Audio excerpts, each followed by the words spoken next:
Bismillahirrahmanirrahim. Assalamualaikum warahmatullahi wabarakatuh. Alhamdulillahilladzi hadana lihadza wa ma kunna linahtadiya laula an hadanallah.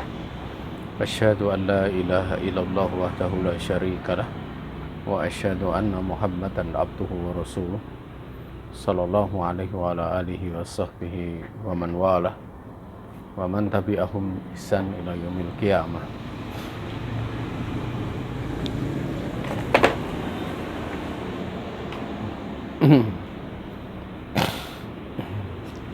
Peserta kamusa yang dirahmati Allah Ta'ala, kita pertama bersyukur kepada Allah Subhanahu wa Ta'ala. Di sore ini kita akan melanjutkan pembahasan dari kitab Fiqhus Sunnah Linisa, di mana kita sampai pada pembahasan Al-Manhiyatu fis Shalah. Dan pada pembahasan Manhiyatu fis Shalah ini ada yang ingin saya koreksi ya, tentang yang kedua, yaitu Raf'ul Basar ila Sama. Di mana pada Raf'ul Basar ila Sama, yaitu mengangkat pandangan ke atas langit. Ini ada hadis ya,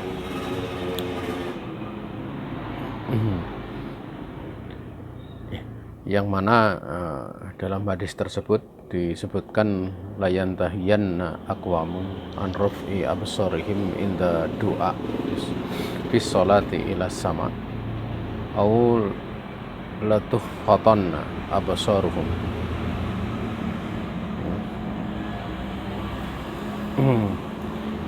Ini tidak boleh memandang ke atas langit pada saat sholat, bahkan hukumnya haram ya. Adapun memandang ke tempat sujud, itu hadisnya adalah hadis yang lemah ya. Wallahu ta'ala, sehingga yang dilarang di sini memandang ke atas langit ya, haram hukumnya. Di mana Nabi alaihi salatu wasallam dalam riwayat Al-Imam Muslim bersabda ya, benar-benar kaum yang mengangkat pandangannya ke atas langit pada saat berdoa di dalam sholat ya, untuk menghentikannya, benar-benar untuk menghentikannya, atau pandangan mereka itu akan disambar ya, akan disambar.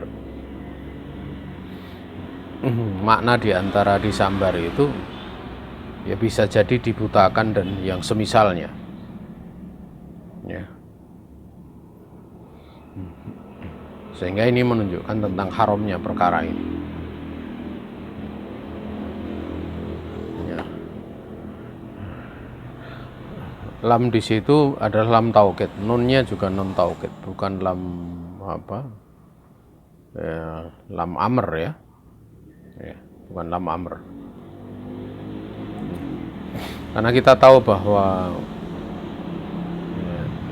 yang seperti ini mempunyai makna penafian ya. Namun penafiannya bukan dari huruf nafi gitu, tapi penafiannya itu dari lafadznya ya, lafadznya dari intiha. Dan kita tahu bahwa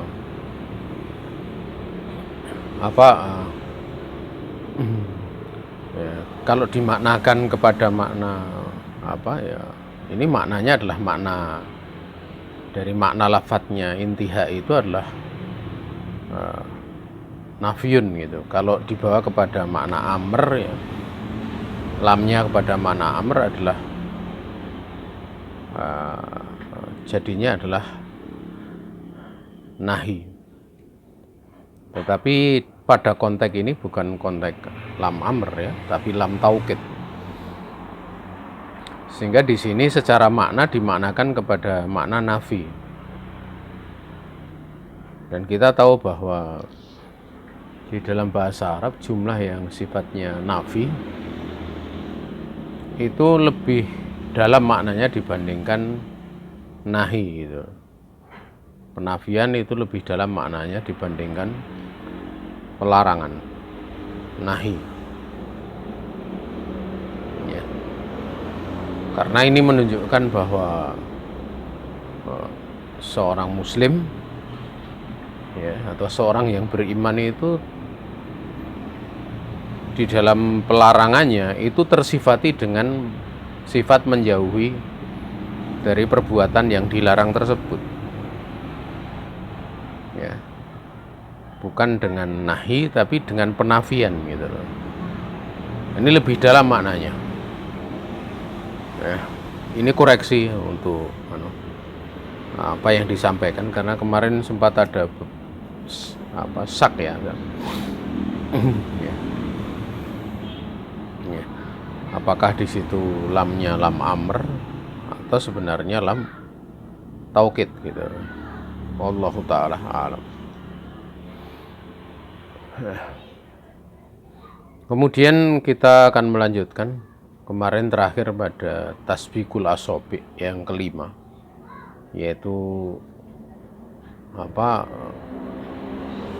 tasbik itu kayak mengkaitkan jari jemari yang kanan dengan yang kiri atau dijalinkan. Ya, ini dimakruhkan ya. Secara asal dimakruhkan. Ya. Yaitu hadis idza tawaddu'a ahadukum fi baitihi tsumma atal masjida kana fi sholatin hatta yarji fala yakul hakadza wa syabaka baina asabihi. Dalam sebuah riwayat yang dikeluarkan Al-Hakim, dan ini dalam kitab Shahihul Jami', padanya ada syahid dari riwayat Imam Ahmad atau dalam Musnad Ahmad. Apabila salah satu dari kalian itu telah berwudu di rumahnya, kemudian dia mendatangi masjid, maka dia berada di dalam sholat sampai dia kembali. Maka jangan dia mengatakan demikian. Beliau memberikan contoh dengan sabaka baina asabihi. Beliau menjalinkan jari jemari tangannya. Ya. Di sini beliau menggunakan perbuatan itu, tetapi dikhobarkan dengan perkataan gitu loh. Makanya kadang ada perbuatan dimutlakan dengan perkataan, tapi ada pula kadang perkataan dimutlakan dengan perbuatan.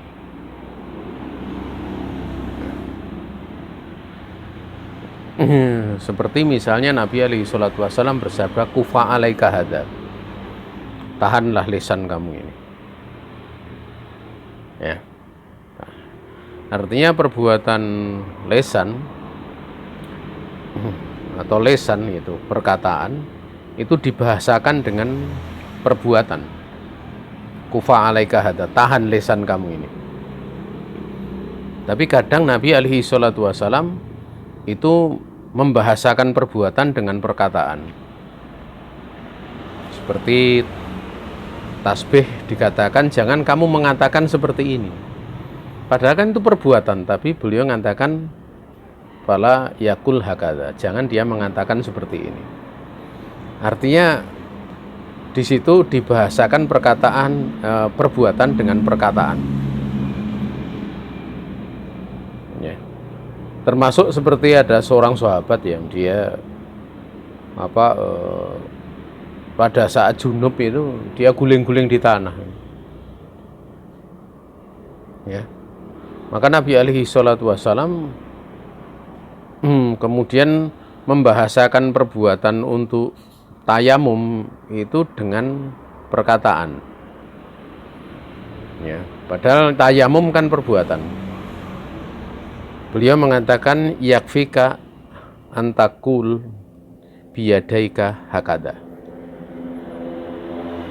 Mencukupi kamu dengan kamu mengatakan pakai kedua tangan kamu seperti ini. Itu dengan lafaz dengan menggunakan lafaz antakul ya. Kamu mengatakan dengan kedua tangan kamu seperti ini. Artinya perbuatan tangan yang bertayamum itu dikatakan berkata gitu. Katakan kamu berkata, padahal tidak berkata gitu. Ya, ini menunjukkan bahwa antara perbuatan lisan dengan perbuatan anggota tubuh yang lain itu bisa tadakhul ya, bisa saling masuk ya. Ya, saling masuk.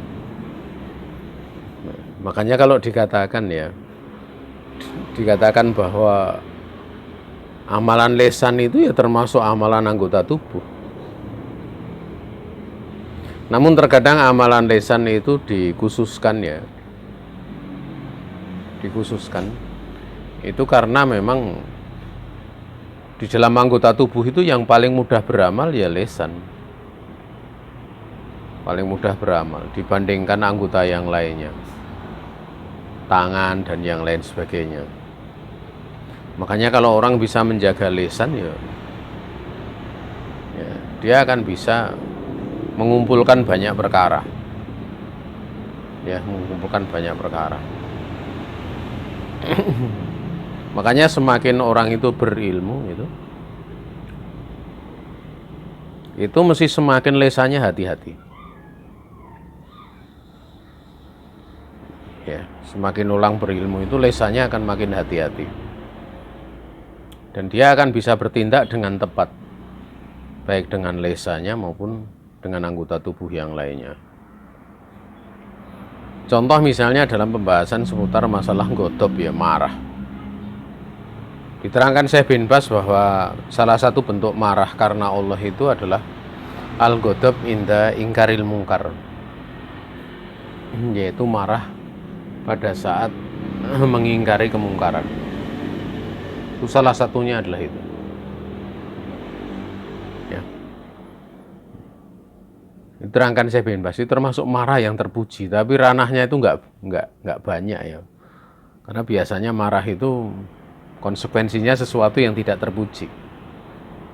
Makanya ada laki-laki yang dikatakan oleh Nabi la takdob itu kan dijelaskan oleh para ulama, la tunafid muqtadul ghadabi. Jangan kamu merealisasikan apa yang menjadi konsekuensi kemarahan atau akibat kemarahan. Ya. Dan ini pendapat yang paling kuat. Sebagaimana Nabi bersabda, layak dianna hakamun bainasnain wa huwa ghadbanu. Ya. Janganlah seorang hakim itu benar-benar memutuskan urusan di antara dua orang sementara dia dalam keadaan marah. Karena akibat marah itu bisa putusannya nggak adil. Putusannya nggak adil. Itu berarti kan konsekuensi. Nah, jadi marah karena Allah itu marah yang terpuji, marah di mana dia bisa meletakkan atau menimbang sesuatu itu dengan penuh keadilan. Kalau marah yang tercela kan marah yang mengeluarkan seseorang dari menimbang sebuah perkara sesuai dengan keadilan atau menimbang perkara dengan penuh keadilan. Itu keluar gitu. Itu marah yang tercela. Maka pada saat Nabi melihat Arabi kencing di masjid itu, Nabi alaihi salatu wasallam paling marah itu karena Allah, melebihi para sahabat. Tapi karena keilmuan Nabi itu di atas keilmuan sahabat, ya beda sikapnya. Para sahabat mengatakan mah gitu. Nabi mengatakan la tujrimuhu, jangan kalian bentak dia. Tapi Nabi alaihi salatu wasallam membiarkan sampai selesai kencingnya. Wah, ini pertimbangan yang cukup dalam gitu. Jadi terkadang marah karena Allah itu belum tentu kemudian mesti orangnya marah gitu. Tapi ya dia bisa bertindak dengan tepat gitu untuk mengingkari kemungkaran itu atau menghilangkan kemungkaran itu. Siapa yang tidak marah? Nabi pun marah itu. Kadang Nabi alaihi salatu wasallam itu kalau marah ya wajahnya merah gitu. Seperti pada waktu beliau berkhutbah melihat Bani Mudhar yang sangat miskin, itu kan beliau marah. Sampai beliau di dalam khutbahnya mengatakan, mensitir firman Allah, ya ayyuhalladzina amanu taqullaha wal tanzur nafsum ma qaddamat liqad. Itu kan beliau marah, wajahnya merah. Tetapi yang diucapkan oleh Nabi, yang disabdakan Nabi itu semua yang diridhoi oleh Allah. Tidak keluar dari menimbang dengan batasan yang keluar dari batasan keadilan. Ya itulah marah karena Allah itu dan marah seperti itu ya seorang mesti mengetahui fikih. Kalau tidak tahu fikih, kedalaman tidak tahu, mesti akan salah dalam mensikapi sesuatu. Mungkin mengingkari, tapi justru yang terjadi adalah sebaliknya. Nah, makanya kalau punya ilmu ya orang itu mesti akan hati-hati, nggak akan sembarangan. Nggak akan sembarangan. Wallahu ta'ala alam. Jadi balik kepada tasbik ya. Tasbik itu menjalinkan tangannya. Jari-jari tangannya maksudnya. Dan itu karena makruh ya, Nabi pernah ba'da sholat itu mentasbik. Untuk memberikan contoh ya tentang persaudaraan seorang muslim satu dengan yang lainnya. Itu yasudu ba'duhu ba'don, menguatkan sebagian kepada sebagian yang lainnya. Nah ini kalau kita lihat ya, kalau orang tidak mentasbik selama dia datang ke masjid sampai pulang, itu dia berada dalam sholat. Kana fi sholatin, pakai harfu jarfi ya. Itu menunjukkan dia memang berada dalam keadaan sholat ya. Coba kalian lihat di dalam surat Al-Asr itu, innal insana lafi khusrin, berarti memang berada dalam keadaan merugi gitu. Lebih-lebih ada lam taukid gitu. Artinya kalau seorang dia berwudu dari rumah ya, itu dia berada dalam keadaan sholat gitu. Itulah yang diterangkan oleh para ulama bahwa al-wasail laha ahkamul maqasid, bahwa berbagai wasilah itu padanya berlaku hukum yang dituju.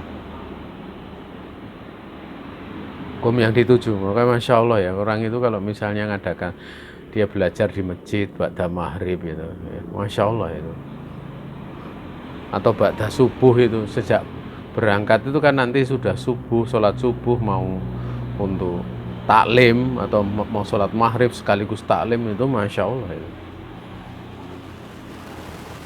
Pahalanya mana yang menjadi pahala utama apa? Ya taruh kata kemudian dia memang menggunakan hadis ini ya berarti sholat kan. Tapi kita tahu bahwa sholat itu tatkala sholat maghrib kemudian di situ ada taklim, itu adalah ziyadatul amal, tambahan amal. Kalau dia ikutkan niatnya tersebut digabungkan, Masya Allah ya, begitu besarnya pahala. Lebih-lebih nanti kalau ing tinduru sholat ba'da sholat ya, menanti sholat setelah sholat ya, itu pahala yang besar gitu ya. Nah, dengan berbagai macam keutamaan yang banyak. Artinya ya kalau kita itu ya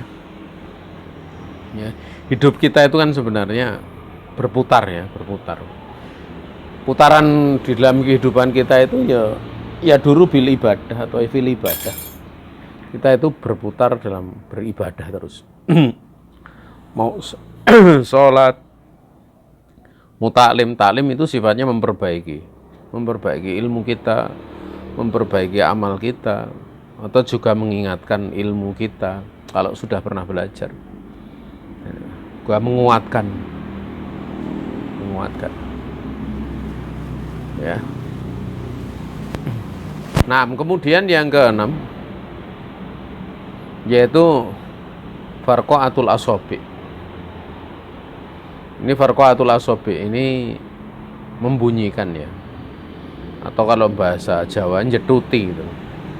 Ini bisa dalam dua bentuk, jedute itu memang dia merekatkannya atau dia merekatkan ke dalam jemarinya kemudian cetek-cetek gitu, atau dia kaitkan tasbih kemudian dibalik, itu juga bunyi. Mau bunyinya bentuknya seperti apa saja, ini termasuk hal yang dilarang di dalam sholat. Wahia in qolat fi sholah kurihat. Ini kalau misalnya dalam sholat itu cuma sedikit ya, itu dimakruhkan. Li'anaha mustaqilatun anisolah, karena itu bisa menyibukkan dari sholat. Maksudnya menyibukkan itu bisa lalai gitu, istigol, tersibukkan ya, menyibukkan. Artinya bukan sibuk dalam sholat kemudian kusuk, bukan gitu loh. Tapi yang harusnya kusuk menjadi kurang kekusukannya, karena inna fi sholati la sugla. Sungguhnya di dalam sholat itu benar-benar sibuk. Nah, kalau dia jedruti itu ya, akan muncul kesibukan lain, yang kesibukan yang dituju di dalam sholat kusuk itu bisa menjadi berkurang. Wa in kasurat harumat, kalau banyak jedruti seperti ini hukumnya haram. Li'ana fiha tala uban bisolah. Kalau banyak haram karena apa? Karena bentuk main-main dalam sholat. Ya, untuk bermain-main dalam sholat. Ya. Wa an Su'bah maula ibni Abbasin qala sholaitu ila jambi ibni Abbas fa faqatu asabi. Falamma qadaitu atau falamma ya qudiyatis sholatu qala la ummalaka atufaqqi'u asabi'ak wa anta fis sholah. Dari Su'bah maula ibni Abbas. Masya Allah ya, Su'bah ini seorang ulama besar ya, tabi'in besar ya. Dia maula ibni Abbas. Ini para sahabat itu punya murid-murid yang moncer bahasa Jawanya ya. Ibnu Abbas punya murid ini banyak sebenarnya. Beliau menjadi muridnya Ibnu Abbas itu piawai dalam hadis ya, terutama dalam asar sahabat itu Su'bah itu ya, atau dia ulama besar ya dalam masalah fikih juga. Tapi ada murid-murid Ibnu Abbas itu yang ahli dalam tafsir, seperti Dohak ya, Mujahid, Ikrimah. Ini adalah murid-murid dalam bidang tafsir, karena memang Ibnu Abbas ini piawai dalam berbagai macam cabang ilmu ya. Kayak Ibnu Umar, dia punya murid Nafi' itu. Nafi' dalam bidang apa? Dalam bidang hadis. Makanya Nafi' banyak meriwayatkan hadis dari Ibnu Umar. Abu Hurairah itu punya murid dalam bidang baca Quran, itu Nafi' juga. Nah, dua Nafi' itu menjadi gurunya Imam Malik. Kalau Imam Malik belajar mengambil hadis itu dari Maula Ibni Umar, yaitu Nafi'. Tapi kalau bacaan Quran mengambil dari jalur muridnya Abu Hurairah, yaitu Nafi' juga namanya. Ya. Dan Abu Hurairah juga punya murid ya dalam hadis, yang paling terkenal itu Sa'id bin Musayyab ya. Sa'id bin Musayyab ini bahkan sampai mursalnya beliau itu dianggap mutasil ya. Harusnya kan mutasil sampai Abu Hurairah. Jadi beliau itu kadang meriwayatkan hadis itu langsung kepada Rasulullah ya. Tidak kepada mertuanya Abu Hurairah. Makanya mursalnya dari Sa'id bin Musayyab ini dia mutasil, karena diambil menantu oleh Abu Hurairah. Ini termasuk tabiin besar itu. Tabiin besar. Naam. Ya kalau kita kisah seperti itu kan guru murid gitu. Jadi para ulama itu punya silsilah dalam belajar gitu ya. Jadi kalau belajar ya mesti orang misalnya ya, siapa gurunya gitu. Ini agak apa ya, agak menyimpang sedikit, tapi supaya kalian tahu lah.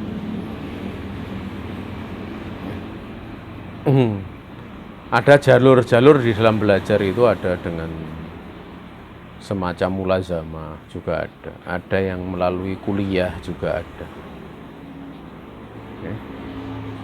Dan ada pula yang dia mutolaah, tapi sudah punya dasar-dasar dan dipersaksikan oleh para ahlinya. Contoh misalnya kayak misalnya satu contoh ya, Syekh Albani. Beliau secara latar belakang belajar kan di madzhab Hanafi gitu. Tapi dalam masalah hadis beliau kan mutolaah. Dan mutolaah beliau itu sampai diteliti oleh para ulama ahlul hadis. Para ulama. Sampai kemudian para ulama memuji bahwa ini memang seorang imam di dalam bidang hadis gitu.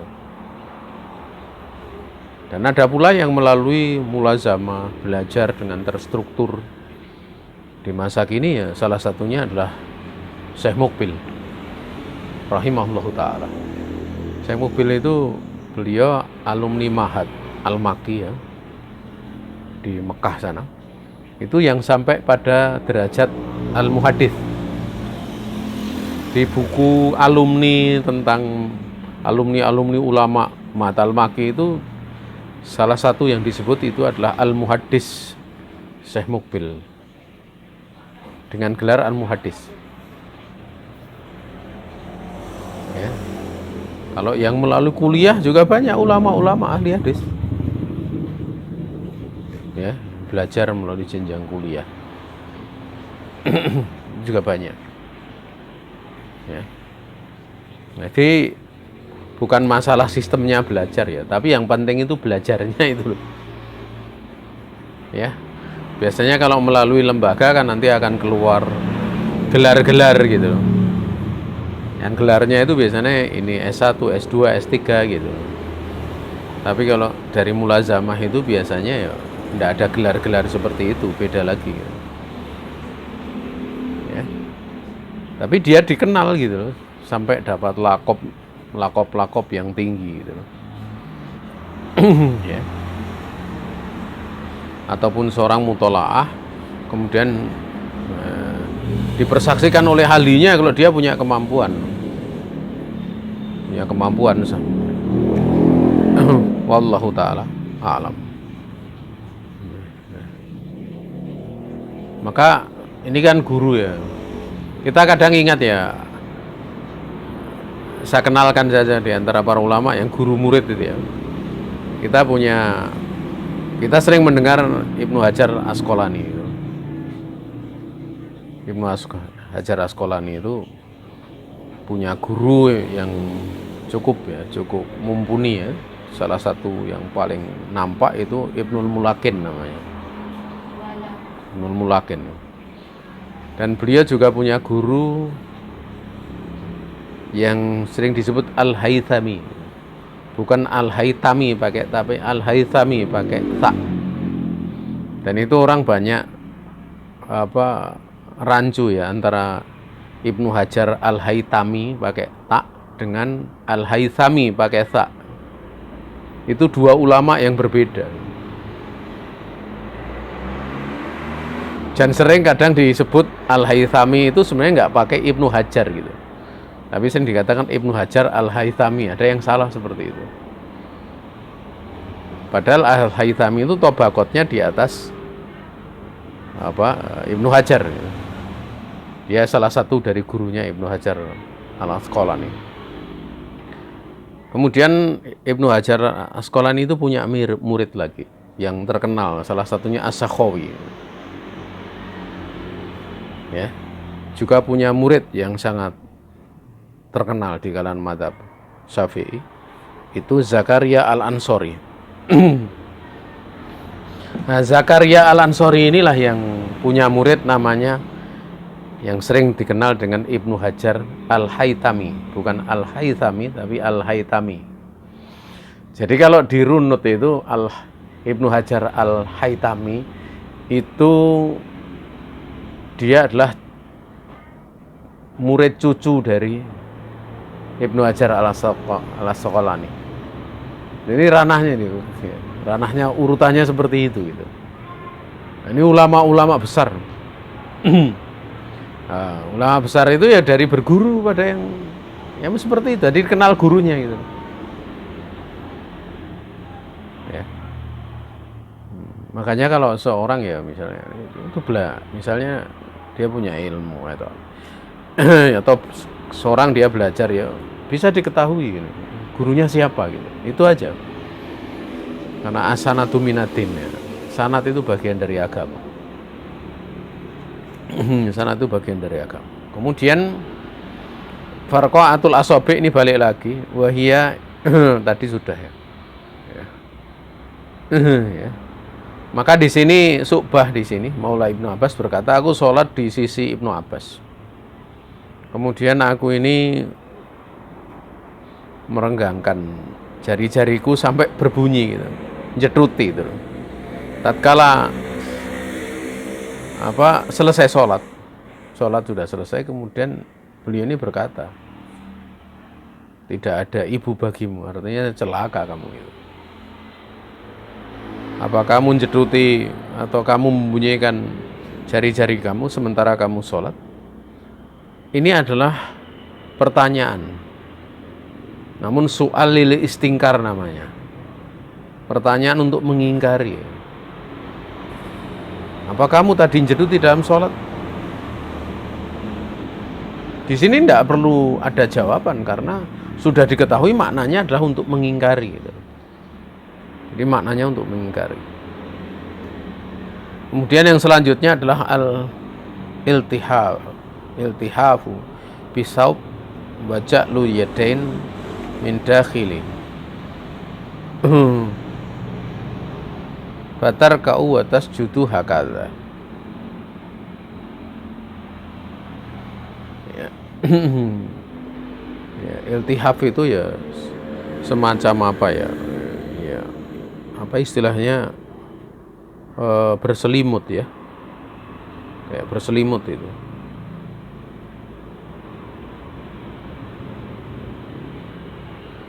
Ya. Atau kalau dimaknakan ya berpakaian dengan pakaian yang menutupi kedua tangan ya. Dikala istilahnya dikala rukuk biasanya lebih nampak seperti itu.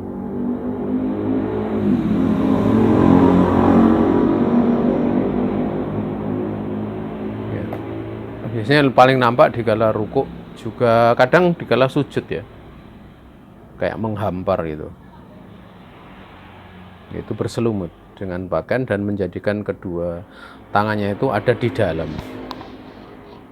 Fatar kau batas judu hakada. Ya, dia rukuk dan sujud dengan cara seperti itu, tertutupi. Jadi ini lebih ke makna isbal, tapi isbal tangan gitu, tutup gitu.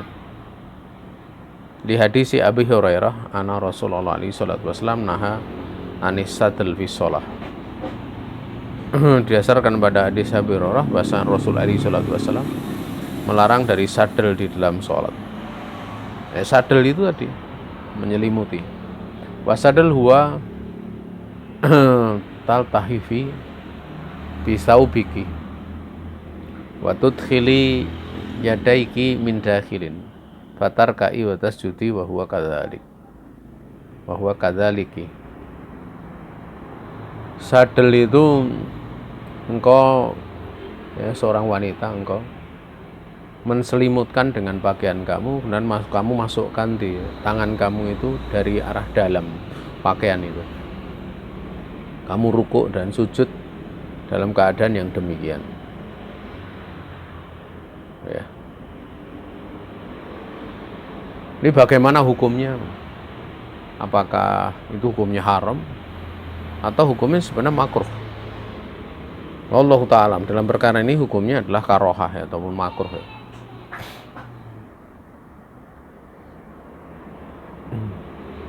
Kemudian yang kedelapan adalah tasawuf fi sholati.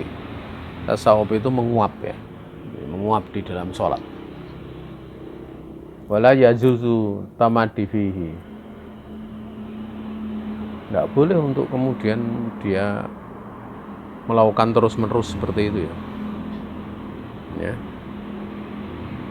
Atau maksudnya tamadi itu apa ya, membuka lebar-lebar gitu ya, buka lebar-lebar.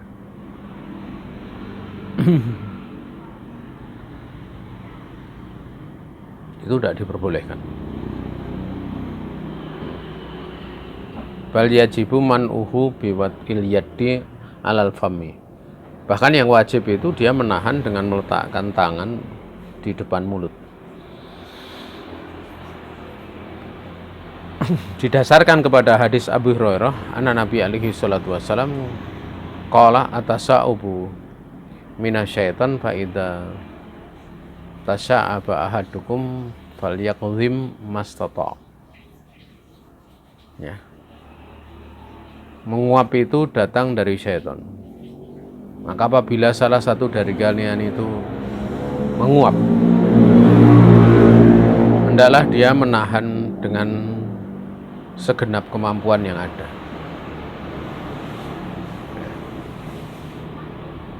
Dengan segenap kemampuan yang ada itu tidak mesti pakai tangan. Sebagian ulama ada yang mengajarkan tanpa pakai tangan. Saya agak lupa ya caranya ini.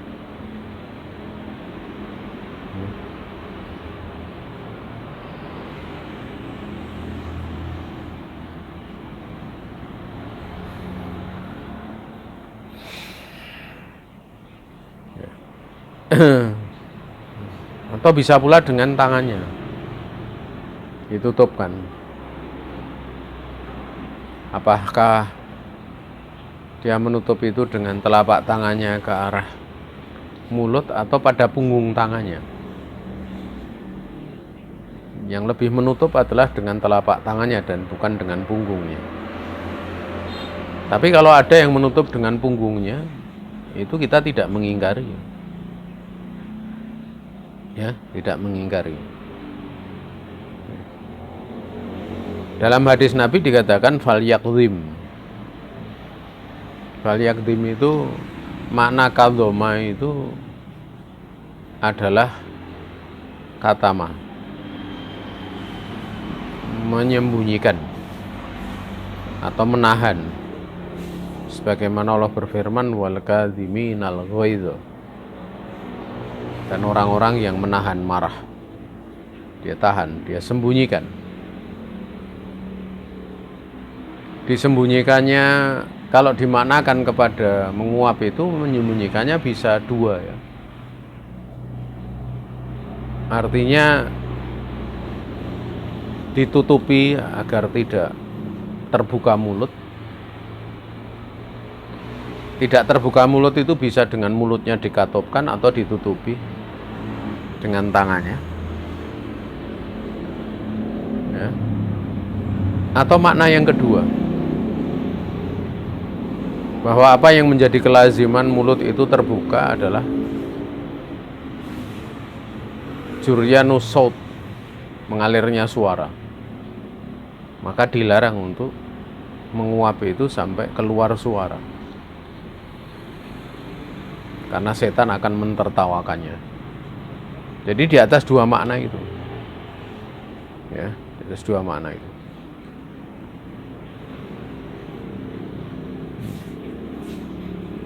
Nah, kemudian yang terakhir adalah al-busuk, yaitu meludah jihad al-qiblati au anil yamin.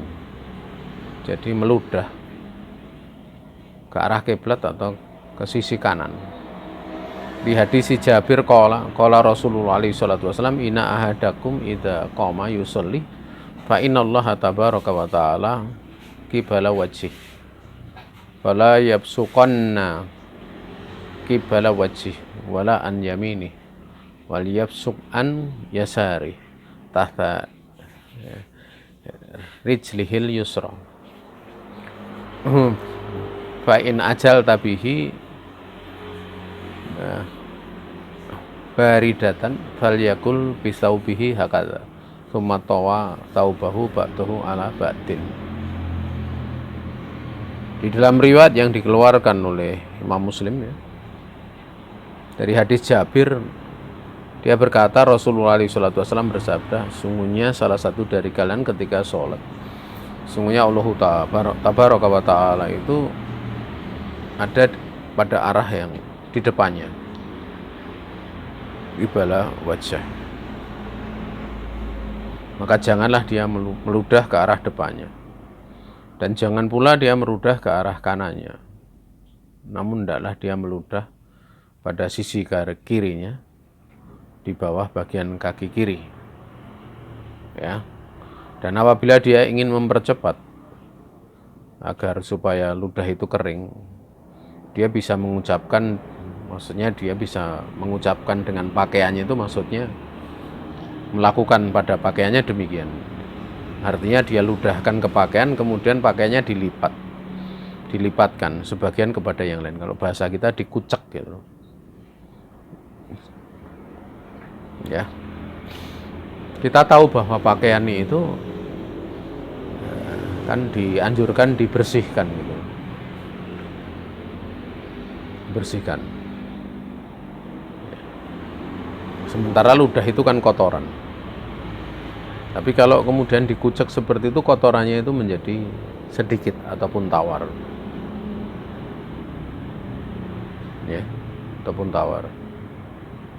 Makanya kalau kemudian tawar itu diperbolehkan pada beberapa keadaan, seperti dalam ruqyah itu. Ruqyah itu orang baca Al-Quran kemudian ditiupkan kepada orang yang diruqyah. Itu kan ada sedikit ludah. Itu tidak ada masalah. Ya, tidak ada masalah.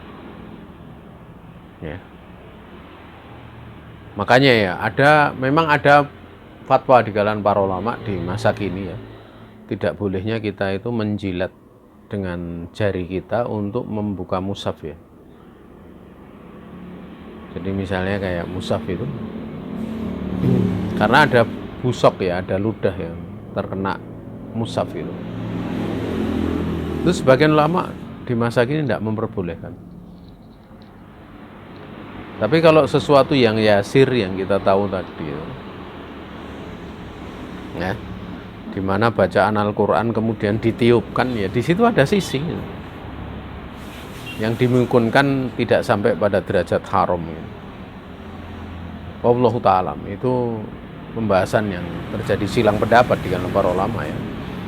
Tapi lebih hati-hatinya ya, tidak usah memakai ludah gitu.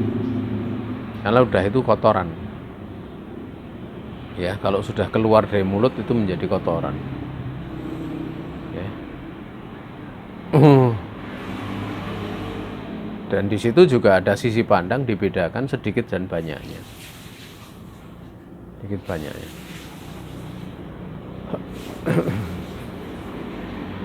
Jamaah sekalian yang dirahmati Allah Subhanahu wa Ta'ala,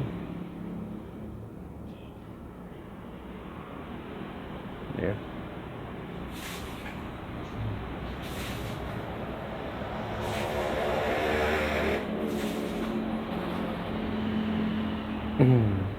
Ini yang bisa disampaikan di sore ini. Besok kita lanjutkan tentang tamati fi shalah, yaitu membentangkan badan di dalam sholat, atau kalau dalam bahasa kita ya kayak ngulet gitu ya, menggeliat gitu. Termasuk dilarang dalam sholat ya.